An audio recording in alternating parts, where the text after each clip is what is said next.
अब नेक्स्ट हम question number 6 करेंगे। क्वेश्चन नंबर 6 में हमें बोला है P of T is a polynomial in T such that P of T का मतलब हम पॉलिनोमियल को पी से रिप्रेजेंट कर रहे हैं और उसकी जो वैल्यू है पॉलिनोमियल की वो किस पे डिपेंड करेगी, वेरिएबल टी पे।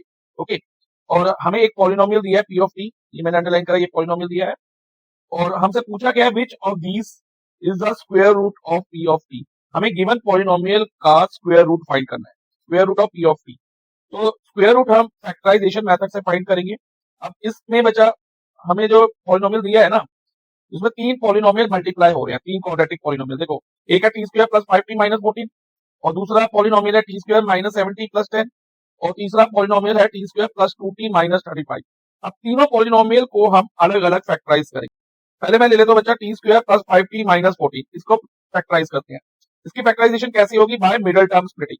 मिडल टर्म स्प्लिटिंग में जो मिडल टर्म में टी का कोफिशिएंट है ना, वो होगा हमारा सम 5 है जो टी के आगे नंबर है, और प्रोडक्ट होगा हमारा टी स्क्वायर का कोफिशिएंट जो कि 1 है multiply by constant term. Constant term क्या है बच्चा, माइनस 14, तो 1 इंटू माइनस 14, तो प्रोडक्ट हमारा माइनस 14 हो गया। अब हमें दो नंबर ऐसे चाहिए जिनको मल्टीप्लाई करके माइनस 14 आता हो और सम 5 आता हो। जब भी प्रोडक्ट नेगेटिव होता है बच्चा, तो एक नंबर हमारा नेगेटिव रहता है और एक नंबर हमारा पॉजिटिव रहता है, और क्योंकि सम पॉजिटिव है तो बड़ा वाला नंबर हम पॉजिटिव रखेंगे। अब देखो 14 कैसे मल्टीप्लाई करके मिलेगा हमें, एक तो हम ट्राई करते हैं 1 इंटू 14 से। 1 इंटू 14 14 है, लेकिन हमें तो माइनस 14 चाहिए, हम माइनस 1 ले लेते हैं, क्योंकि मैंने कहा ना क्योंकि सम पॉजिटिव है तो बिगर नंबर ग्रेटर नंबर हमारा पॉजिटिव रहना चाहिए। तो minus 1 positive 14 is equal to 14 हो गया। अब माइनस 1 प्लस 14 करते हैं तो सम हमारा आता है minus plus minus 14 minus 1 13 sign greater का प्लस 13, लेकिन हमें तो सम 5 चाहिए, तो इसको हम क्रॉस आउट करते हैं। अब नेक्स्ट हम लेते हैं माइनस 2 मल्टीप्लाई 7, ये हमारा माइनस 14 होगा। माइनस 2 मल्टीप्लाई 7 क्या होगा, माइनस 14 होगा। और क्या सम बन पाएगा, minus 2 plus 7 minus plus minus 7 minus 2 5 का साइन ग्रेटर का प्लस 5। हाँ, सम बन पा रहा है, हमें प्लस 5 ही चाहिए ना सम, यस सर प्लस 5 चाहिए। तो मिडिल टर्म के दो नंबर हमारे रहेंगे माइनस 2 प्लस 7। तो अब मिडिल टर्म को हम स्प्लिट करते हैं, तो पहले हम लिख लेते हैं टी स्क्वायर। अब 5t की जगह आएगा माइनस 2t प्लस 7t, तो मिडिल टर्म स्प्लिट होगी। देखो माइनस 2 प्लस 7 प्लस 5t होगा, और माइनस 14 जो कांस्टेंट टर्म है उसको एज इट इज कॉपी कर देंगे।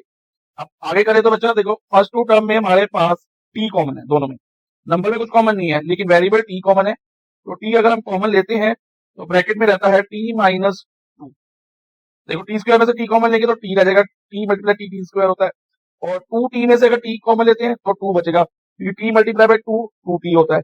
अब देखो बच्चा 70 और माइनस 14 में से क्या कॉमन ले सकते हैं हम, देखो इसमें वेरिएबल में कुछ कॉमन नहीं है, टी दोनों में नहीं है, टी वाली टर्म ओनली नंबर कॉमन है। क्या हाईएस्ट कॉमन फैक्टर क्या है दोनों का, 7, तो हम 7 कॉमन ले लेंगे। ओके, 7 कॉमन लेते हैं तो ब्रैकेट में रहेगा, अब 7t में से अगर 7 कॉमन लेते हैं तो ब्रैकेट में रहता है t और फिर माइनस का साइन, और 14 में से अगर हम 7 कॉमन लेते हैं 7 2 का 14 होता है, तो इधर 2 रह जाएगा।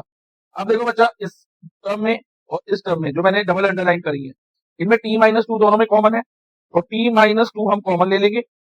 ओके, और ब्रैकेट में क्या रहेगा, एक ये वाला t जो मैंने टिक किया प्लस का sign positive sign, okay positive sign plus का, और 7, तो ये फैक्टराइजेशन हो गई हमारी टी स्क्वायर 5t माइनस 14। तो इसका भी हम ये छोड़ देते हैं, स्क्वायर रूट निकालते वक्त हम यूज करेंगे इसको। अब नेक्स्ट हम सेकंड पॉलिनोमियल को फैक्टराइज करेंगे, अगेन मिडिल टर्म स्प्लिटिंग से होगा। अब इसमें सम क्या है, मिडिल टर्म में t का coefficient which is minus 7, okay, और प्रोडक्ट हमारा पॉजिटिव 10 है। कैसे पॉजिटिव 10 है, constant term multiply by coefficient of T square, T square के आगे कोई नंबर नहीं है तो 1 है, तो 1 इंटू 10 10, तो प्रोडक्ट 10 हो गया।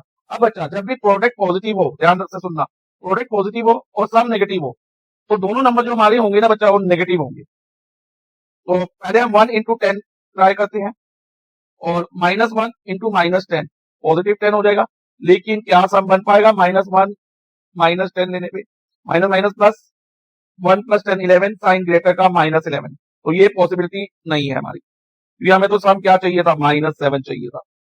अब माइनस 2 इंटू माइनस 5 करें तो पॉजिटिव 10 तो हमें मिलता है, लेकिन क्या सम मिल पाएगा इससे, minus 2 minus 5 minus minus plus 2 plus 5 7 sign greater का, तो -7। यस, इससे सम मिल पा रहा है हमारा -7। तो हमारे मिडिल टर्म के दो नंबर आएंगे -2 एंड -5। तो मिडिल टर्म स्प्लिटिंग करते हैं बच्चा। तो पहले लिखेंगे टी स्क्वायर, फिर लिखेंगे -2t और -5t। अब -2t और -5t -7t बना रहे हैं, अभी चेक किया, और +10 कांस्टेंट हम एज इट इज लिख देंगे। Again same, take common from first two terms. First two term में t कॉमन है बच्चा, तो t कॉमन ले लो। ब्रैकेट में क्या बचता है, t-2। ओके, और लास्ट टू टर्म में 5t + 10 में 5 कॉमन है, वेरिएबल में तो कुछ कॉमन नहीं है। और क्योंकि ब्रैकेट के बाहर माइनस का साइन आ रहा है, जब हम ब्रैकेट क्लोज करें या ओपन करें और बाहर माइनस का साइन हो, तो अंदर के साइन हम चेंज कर देते हैं बच्चा। तो ये हो जाएगा t -2, ये 5 टू 10 होता है, और माइनस माइनस प्लस, तो -5 × -2 + 10 होता है। तो इसलिए हम इसमें से 5 कॉमन ले लेंगे। अब अगेन देखो बच्चा, जो मैंने डबल अंडरलाइन करी टर्म्स, उसमें t-2 कॉमन है, तो टेक t-2 कॉमन। ओके, और ब्रैकेट में क्या रहेगा, एक t ये बचेगा, और उसके अलावा माइनस का साइन आएगा और 5 आएगा, तो t-2 × t-5। ये मिडिल टर्म स्प्लिटिंग हो गई हमारे सेकंड पॉलिनोमियल की। अब थर्ड पॉलिनोमियल को हम लेते हैं बच्चा। थर्ड पॉलिनोमियल हमारे पास है t² + 2t - 35। तो इसकी भी मिडिल टर्म स्प्लिटिंग करेंगे। इसमें सम क्या है हमारा, +2।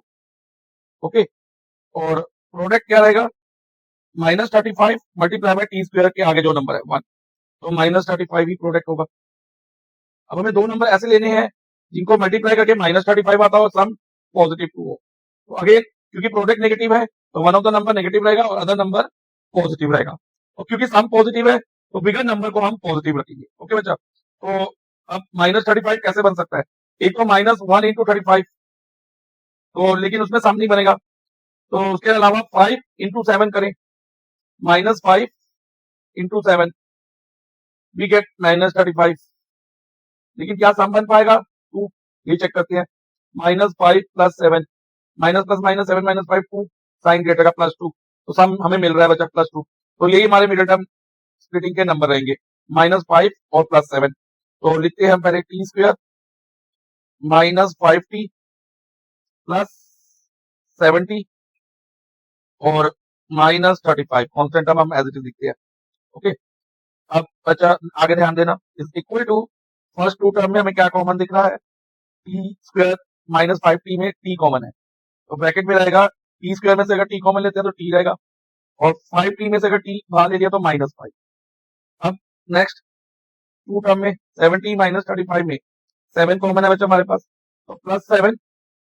ओके, और ब्रैकेट में रहेगा t -7 5 का 35 होता है, तो इधर -5 रह जाएगा। अब नेक्स्ट बच्चा, इन दो टर्म में जो मैं डबल अंडरलाइन कर रहा हूँ, उनमें क्या कॉमन है, t-5, तो पहले हम t-5 कॉमन लिख देते हैं, और ब्रैकेट में क्या रहेगा, सेकंड ब्रैकेट में एक तो t बचेगा, और फिर जो यहाँ पर साइन है, क्या साइन है, प्लस का, तो प्लस, और साथ में ये 7 +7 t + 7 सेकंड ब्रैकेट।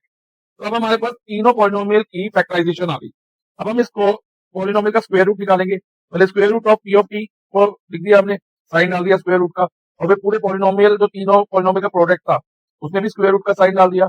अब जो ये बचा हमारे पास फैक्टराइजेशन आई है पॉलिनोमियल की, अब उसको हम यहाँ पर लिखेंगे इस स्क्वायर रूट के साइन के अंडर में। तो पहले लिखेंगे t-2, ओके बच्चा, और मल्टीप्लाई t + 7, ये हो गई इस पॉलिनोमियल की फैक्टराइजेशन, फर्स्ट वाले पॉलिनोमियल।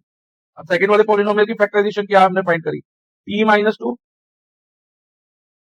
× t-5। ओके, तो ये सेकंड पॉलिनोमियल की हो गई।